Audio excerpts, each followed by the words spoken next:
Hello everyone, welcome back to online study one. आज की इस वीडियो में हम लोग बात करने वाले एक बहुत ही इंपॉर्टेंट टॉपिक, और कल की वीडियो में हमने जो भी टॉपिक आपसे डिस्कशन किया था उसमें आपने काफ़ी बार इसके बारे में कमेंट किया था कि इस टॉपिक पे वीडियो लाया जाए, और मैंने आपको बताया था कि आप जो भी टॉपिक बोलेंगे हम उस टॉपिक पे काम करने की पूरी कोशिश करेंगे।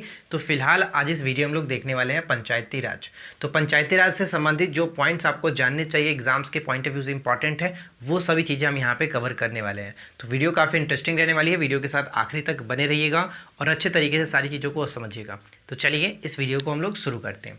तो देखिए, सबसे पहले बात करते हैं पंचायती राज। तो पंचायती राज का अगर हम अर्थ की बात करें, जिसका अगर हम अभिप्राय निकालें, तो होता है ग्रामीण स्थानीय स्वशासन। ग्रामीण स्थानीय स्वशासन।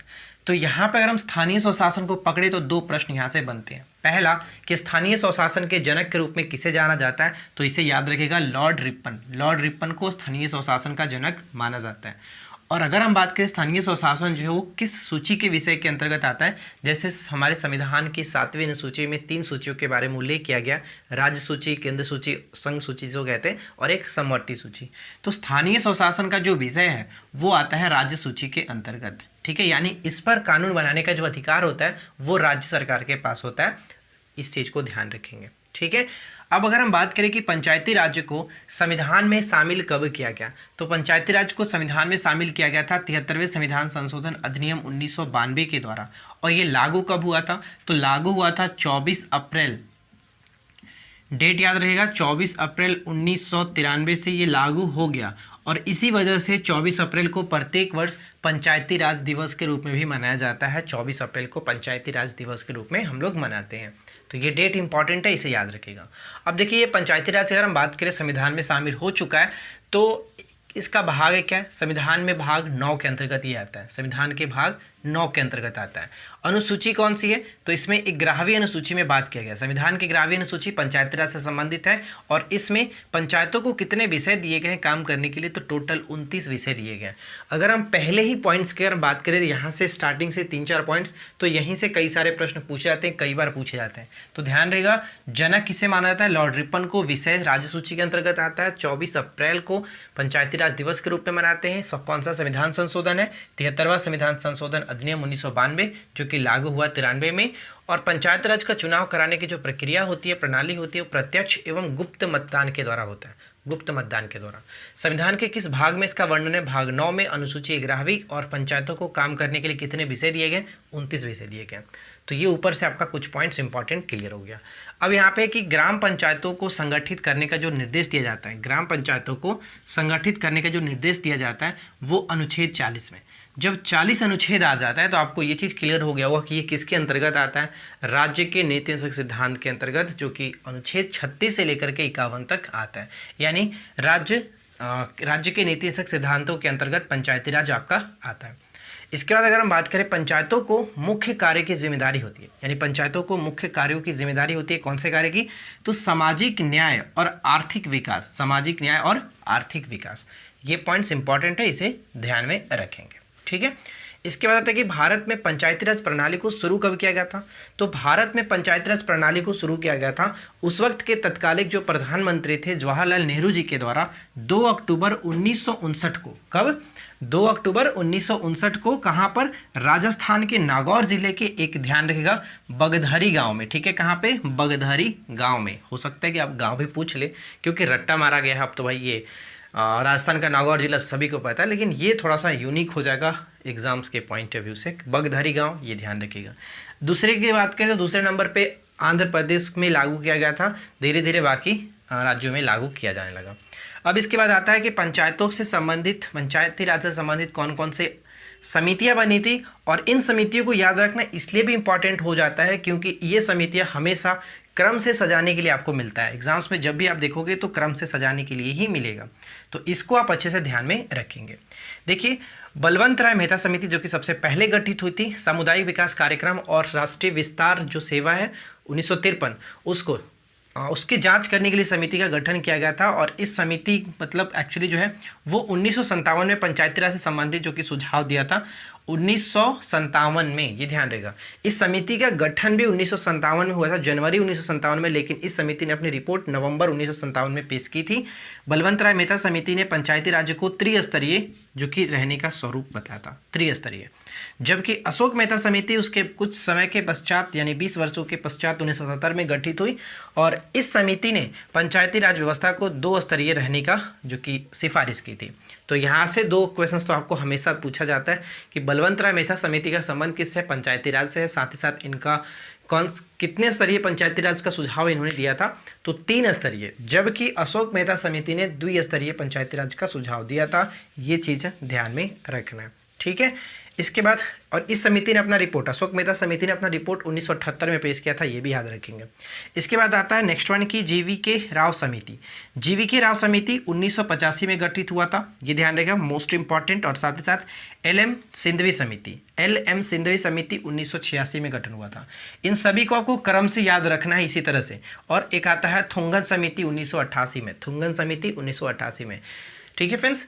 तो ये चीज़ आपको ध्यान में रखना। अच्छा, एक समिति और आता है जो कि उतना इंपॉर्टेंट नहीं है, लेकिन ध्यान रखिएगा, गॉडगिल समिति भी एक बनाई गई थी कांग्रेस के पार्टी के द्वारा 1988 में ही। और उन्होंने मतलब इसलिए बनाया था कि कांग्रेस पार्टी ने गॉडगिल समिति को इसलिए बनाया था ताकि वो उस समिति से ये प्रश्न पूछना चाहते थे कि जो पंचायती राज है उसको किस तरह से प्रभावशाली बनाया जा सके, मतलब उस पर काम करने के लिए उन्होंने बनाया था गॉडगिल समिति। तो ध्यान रखिएगा 1988 में उसको गठन किया गया था। अब देखिए फ्रेंड्स, अगर हम इन सभी पॉइंट्स को छोड़ें तो ज़्यादातर जो यहाँ से प्रश्न पूछे जाने की चांसेस होती है संविधान में जो अनुच्छेद दिए गए पंचायती राज से संबंधित उन पे।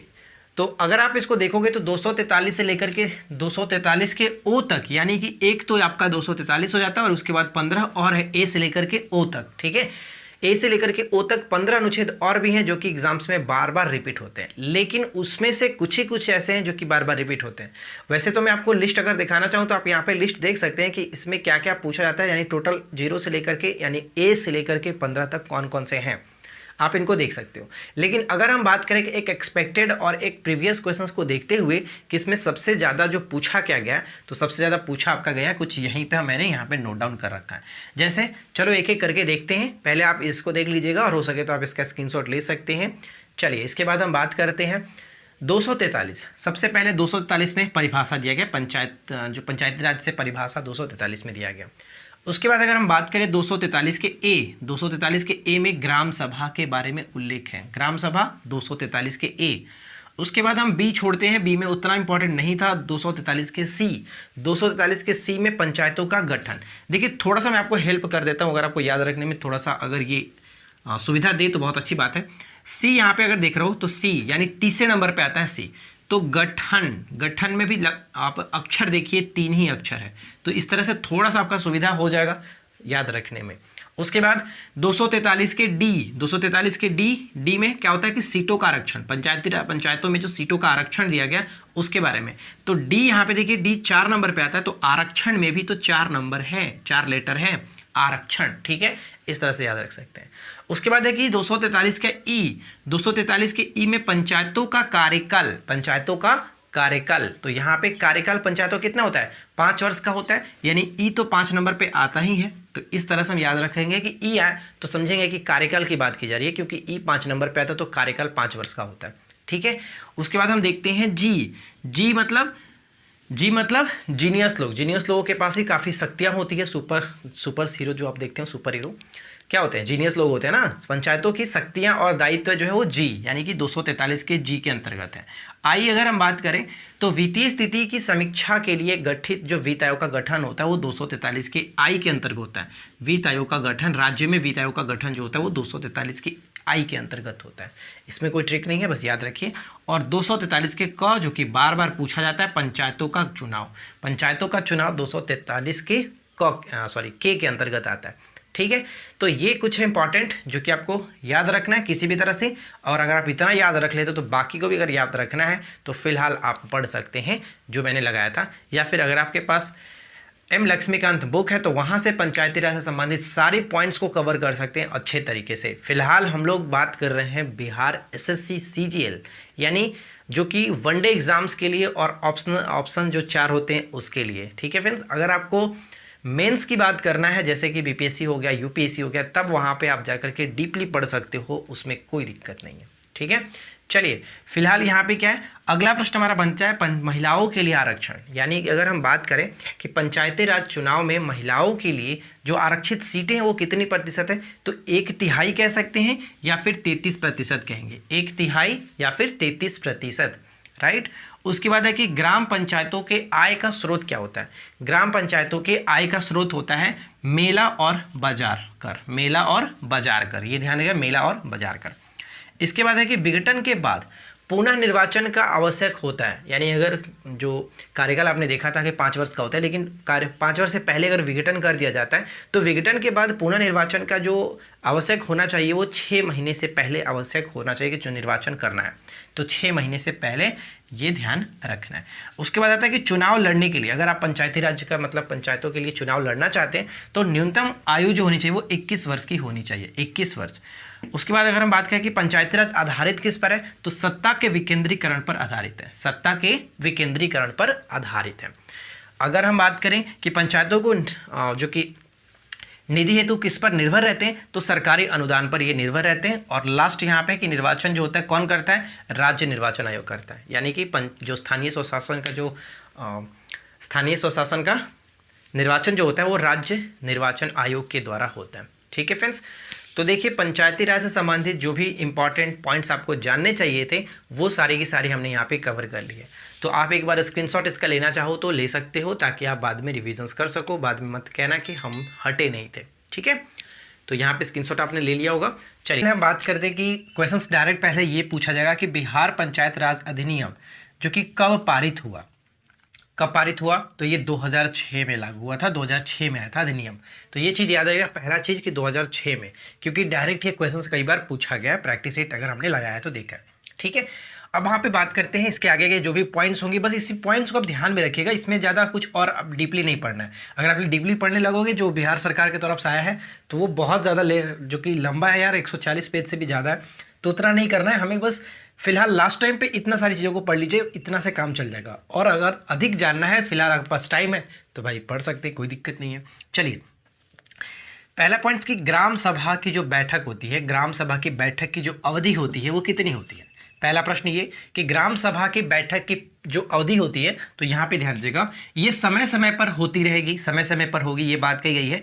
लेकिन यहाँ पे ध्यान रखना है कि 2 बैठकों के बीच का जो अंतराल होना चाहिए वो 3 महीने से ज़्यादा का नहीं होना चाहिए। ध्यान रखेंगे कि ये जो आपका बैठक होगा वो समय समय पर होगा, लेकिन ये सबसे इंपॉर्टेंट पॉइंट्स है कि 2 बैठकों के बीच का जो अंतराल होना चाहिए वो 3 महीने से ज़्यादा का नहीं होना चाहिए, ये चीज़ ध्यान रखना है। ठीक है, अब यहाँ पे आगे बढ़ते हैं कि ग्राम सभा की बैठक की जो सूचना होती है, कि ग्राम सभा की बैठक होने वाली इसकी सूचना जो कि कैसे दी जाएगी, तो इसकी सूचना ग्राम पंचायत कार्यालय में जो कि कोई नोटिस चिपका कर दी जाती है, या फिर कह सकते हैं डुगडुगी पिटवा करके दी जाती है। डुगडुगी पिटवा कर आपने देखा होगा कि गाँव में क्या होता है ना कि ढोल लेकर के उस तरह से, ये चीज़ आपने देखा होगा। तो यहाँ पर वही चीज़ है कि ग्राम सभा की बैठक की जो सूचना होगी ग्राम पंचायत कार्यालय में चिपका दी जाती है या फिर डुगडुगी पिटवा करके दी जाती है। अब यहाँ पे ध्यान दीजिएगा, बैठक की हम लोग बात कर रहे हैं ग्राम सभा की, तो यहाँ पे पॉइंट्स पूछा जा सकता है कि बैठक की अध्यक्षता कौन करते हैं। बैठक की अध्यक्षता ग्राम पंचायत के जो मुखिया होते हैं वो करेंगे। ग्राम पंचायत के मुखिया जो होंगे वो इस बैठक की अध्यक्षता करेंगे। अगर बाय द वे मुखिया अनुपस्थित है तब कौन करेंगे, तो इनसे जो नीचे है उप मुखिया वो करेंगे। तो ये 2 पॉइंट्स आपको यहाँ से ध्यान रखना है। यानी ग्राम सभा की अवधि कितनी होती है, अवधि समय समय पर होगी, लेकिन 2 बैठकों के बीच के जो अंतराल होना वो 3 महीने से ज़्यादा का नहीं होना चाहिए। ग्राम सभा की बैठक की सूचना किस तरह से दी जाती है, ग्राम पंचायत कार्यालय में चिपका करके, नोटिस चिपका करके या फिर डुगडुगी पिटवा करके दी जाती है। बैठक की अध्यक्षता कौन करते हैं, सबसे इंपॉर्टेंट पॉइंट्स आपका वीवीआई यही है कि बैठक की अध्यक्षता कौन करेंगे, ग्राम पंचायत के मुखिया करते हैं। ठीक है, उसके बाद अगला पॉइंट ये बनता है कि ग्राम सभा की जब कोरम, जैसे कि बैठक में जो कोरम होता है कि इतना अनिवार्य होना चाहिए, तो गढ़पूर्ति कितनी होनी चाहिए कोरम, तो ग्राम सभा के कुल सदस्यों के 20वें भाग होना चाहिए, 20वें भाग होने चाहिए, ये चीज़ ध्यान रखिएगा, सबसे इंपॉर्टेंट है। कितना, तो 20वें भाग होना चाहिए। ठीक है, 20वें भाग होना चाहिए। महिलाओं के लिए आरक्षण की बात कितनी की गई है, जैसे अगर आपने पंचायती राज अधिनियम तो देखा है, पंचायती राज जैसे 73वां संविधान संशोधन 1992 के तहत जो पंचायती राज है उसमें महिलाओं के लिए आरक्षण 33% की बात की गई थी, लेकिन बिहार पंचायत अधिनियम 2006 में ये जो बात कही गई है वो 50% हो गया। ये इंपॉर्टेंट रहेगा, एकदम वीवीआई उसको याद रहेगा 50%, ठीक है ना। इसके बाद आगे बढ़ते हैं कि ग्राम पंचायत का जो सदस्य होते हैं, ग्राम पंचायत का सदस्य अपना इस्तीफा किसे देंगे? ग्राम पंचायत के सदस्य अपना इस्तीफा मुखिया को देते हैं। किसे देंगे? मुखिया को देंगे, राइट। अब यहाँ पे देखिए कि ग्राम पंचायत की जो अवधि होगी वो कितनी होगी? ग्राम पंचायत की अवधि, सबसे इंपॉर्टेंट क्वेश्चन यही बनता है कि ग्राम पंचायत की अवधि 5 वर्ष होगी। पंचायत की बैठक कब से, ये नहीं पूछा था कि कब कितने वर्ष का होता है, पूछा आपसे ये जाता है ज़्यादातर ऑप्शंस में। आप यही देखोगे कि पंचायत की बैठक की पहली तिथि से, ठीक है, पंचायत की बैठक की पहली तिथि से, और यही सभी में होता है, ग्राम सभा हो या फिर ग्राम पंचायत हो या फिर जिला परिषद हो, सभी का कंडीशन यही है कि पंचायत की बैठक यानी कि बैठक की पहली तिथि से ये होता है, निर्धारित किया था 5 वर्ष, राइट। अब यहाँ पे की बैठक जो होता किसके द्वारा बुलाई जाती है? तो ग्राम पंचायत की बैठक मुखिया के द्वारा बुलाई जाती है। ये चीज़ याद रखेंगे, इन सभी पॉइंट्स को ध्यान में रखिएगा, एक भी ऐसा नहीं है कि इससे बाहर कोई क्वेश्चन पूछे जाए। अब ये कि ग्राम पंचायत जो क्षेत्र घोषित किया जाता है कि हाँ ये जो क्षेत्र होगा ग्राम पंचायत से घोषित किया जाता है, तो इसके लिए शर्त होता है कितनी जनसंख्या होनी चाहिए। तो ग्राम पंचायत क्षेत्र घोषित करने का जो निर्णय लिया जाता है कि जिस क्षेत्र की जनसंख्या, ध्यान रखेंगे कि जिस क्षेत्र की जनसंख्या यथासंभव 7,000 के निकटतम होती है तब उस क्षेत्र को ग्राम पंचायत क्षेत्र का दर्जा मिलता है। ये इसका शर्त है, 7,000 होने चाहिए, ठीक है फ्रेंड्स, 7,000। एक प्रश्न यहाँ पर यह भी है कि प्रत्येक प्रखंड के लिए एक पंचायत समिति होगी, प्रत्येक प्रखंड के लिए एक पंचायत समिति होगी। ये कथन में पूछा जाने के चांसेस है कि निम्नलिखित में से कौन सी पॉइंट्स गलत है, सही है, तो उस वक्त आपको वो ध्यान रखना है कि प्रत्येक प्रखंड के लिए एक पंचायत समिति होती है।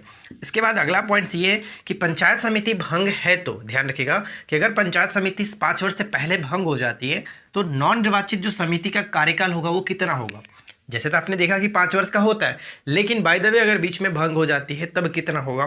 तो यहाँ पे ध्यान रखेंगे कि जितना भंग हुई पंचायत समिति का शेष कार्यकाल बचा हुआ, यानी अगर 5 वर्ष का था, 3 वर्ष कंप्लीट होने के बाद जो कि ये भंग हो जाता है तो शेष तो 2 वर्ष बचा है ना, तो शेष 2 वर्ष जब बचा है तो इसको जब नवनिर्वाचित जो मतलब कि कार्यालय समिति जो बनेगी, पंचायत समिति बनेगी नवनिर्वाचित, तो उसको सिर्फ 2 वर्ष के लिए ही मान्यता मिलेगी, ना कि 5 वर्ष के लिए। ये चीज़ ध्यान रखना है, 2 वर्ष के लिए मिलेगी। 2 वर्ष के बाद जब 5 वर्ष कंप्लीट हो जाता है तो फिर से आपका जो नया निर्वाचित चुनाव होने वाला है वो जिस तरह से होगा वो होगा, ठीक है फ्रेंड्स। तो ये चीज़ ध्यान रखना है। इसके बाद अगला पॉइंट हमारा ये बनता है, ध्यान पे देखिएगा, जितना भंग हुई पंचायत समिति का शेष जो कार्यकाल है वो होगा। अविश्वास प्रस्ताव द्वारा ग्राम पंचायत को हटाने के लिए ध्यान रखिएगा कि अविश्वास प्रस्ताव के द्वारा अगर ग्राम प्रधान को हटाना हो उसके लिए ग्राम पंचायत के मतदाताओं की बैठक की अध्यक्षता कौन करेंगे? तो बैठक की अध्यक्षता जिला पंचायत पदाधिकारी करेंगे, जिला पंचायत पदाधिकारी करेंगे, ठीक है। तो चलिए एक बार फिर से फटाफट से रिपीट कर लेते हैं। बिहार पंचायत राज अधिनियम 2006 की बात है, 2006 ध्यान रखना है। ग्राम सभा की बैठक की अवधि कितनी होती है? समय समय पर होगी, लेकिन ये ध्यान रखना है कि 2 बैठकों के बीच के अंतराल 3 महीने से ज़्यादा का नहीं होना चाहिए, ठीक है। उसके बाद आप चाहो तो देखिए स्क्रीनशॉट लेना चाहो तो स्क्रीनशॉट ले सकते हैं। ग्राम सभा की बैठक की सूचना ग्राम पंचायत कार्यालय में चिपका दी जाती है या फिर डुगडुगी पिटवा करके ये सूचना दी जाती है।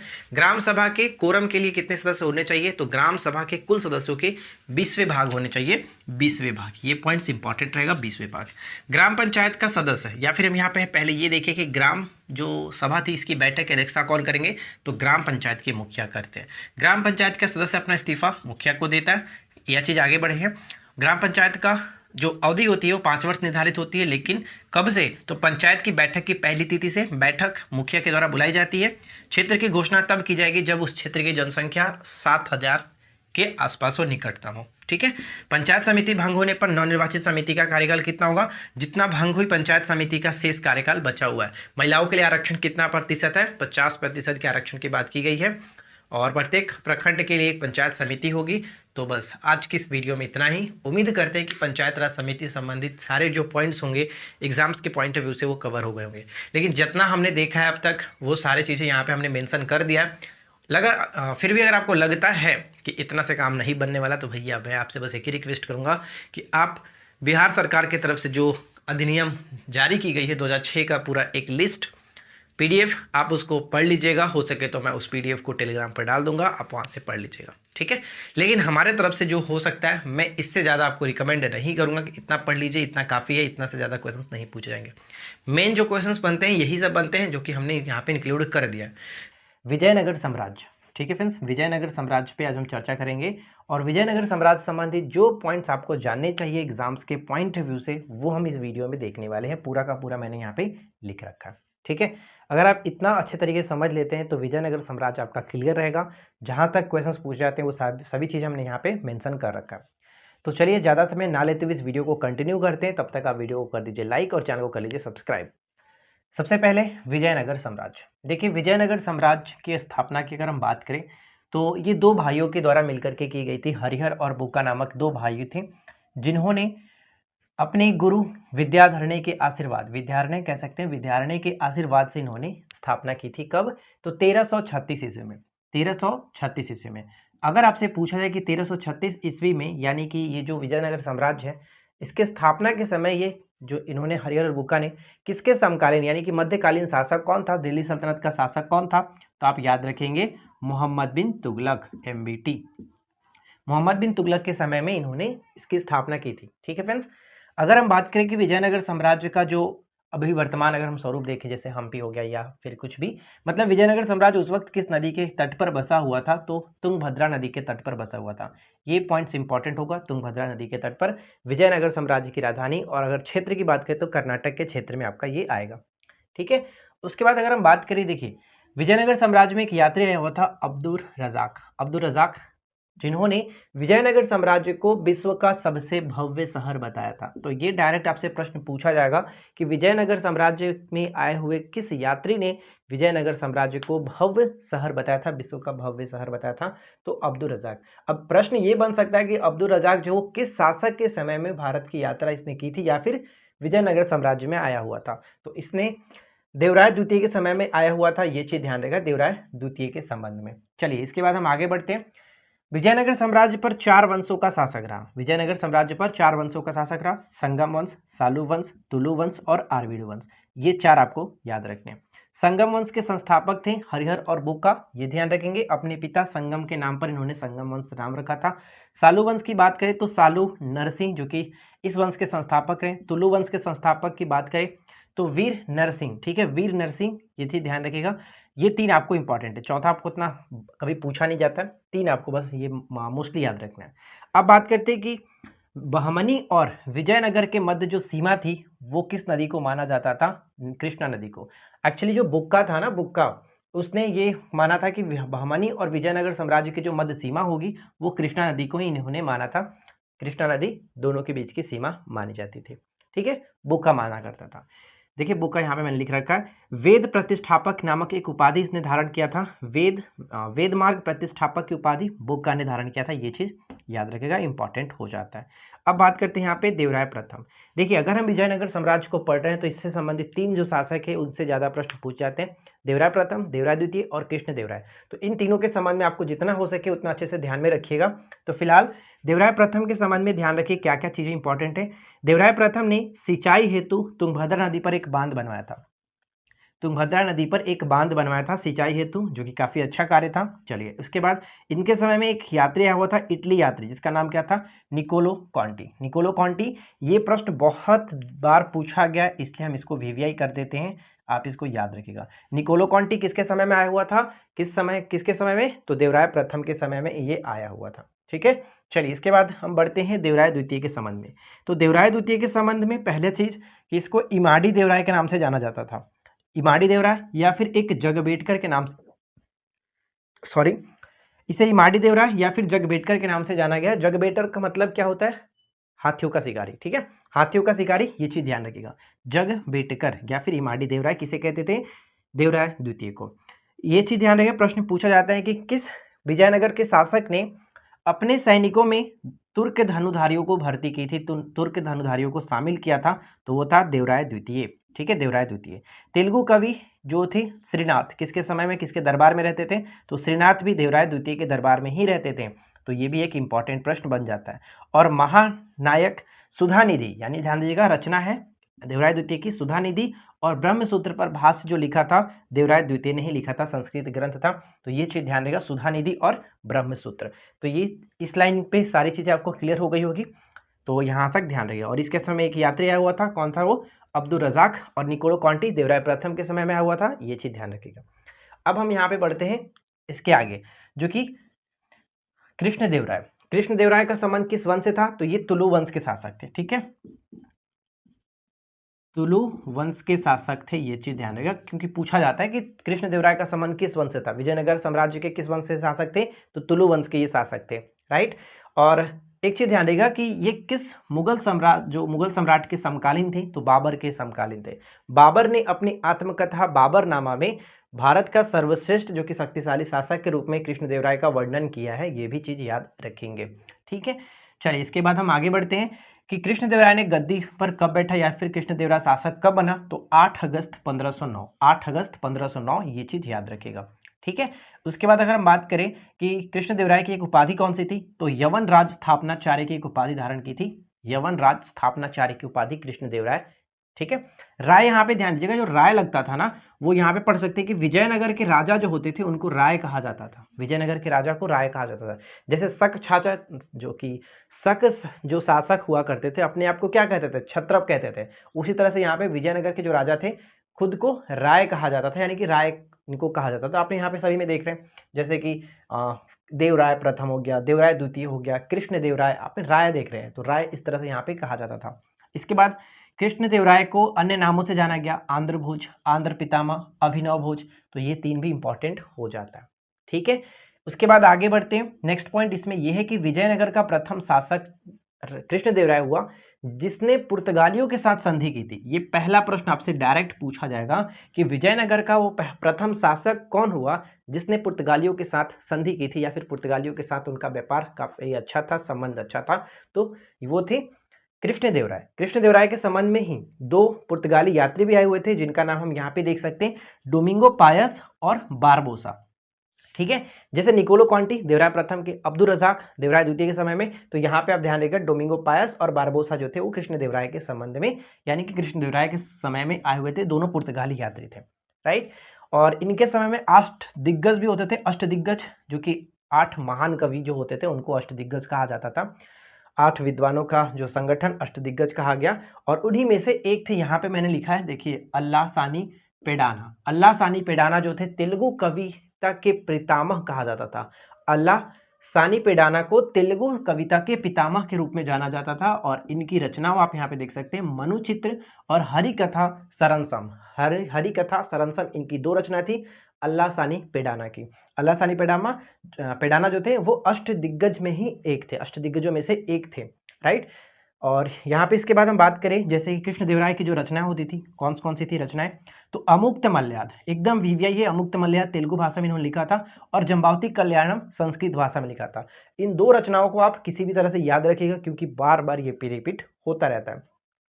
उसके बाद देखिए, ये क्वेश्चन आपका हाल ही में पूछा गया था एसआई में, नांगलपुर की स्थापना किसने की थी? देवराय प्रथम, सॉरी प्रथम यहाँ पे कहने का मतलब नहीं होता कि कृष्णदेवराय ने की थी, ठीक है। नांगलपुर जो नगर है इसकी स्थापना कृष्णदेवराय ने की थी, और विठल स्वामी मंदिर का निर्माण भी इसने कराया था, हजारा राम मंदिर का निर्माण भी कृष्णदेवराय ने ही कराया था, क्लियर।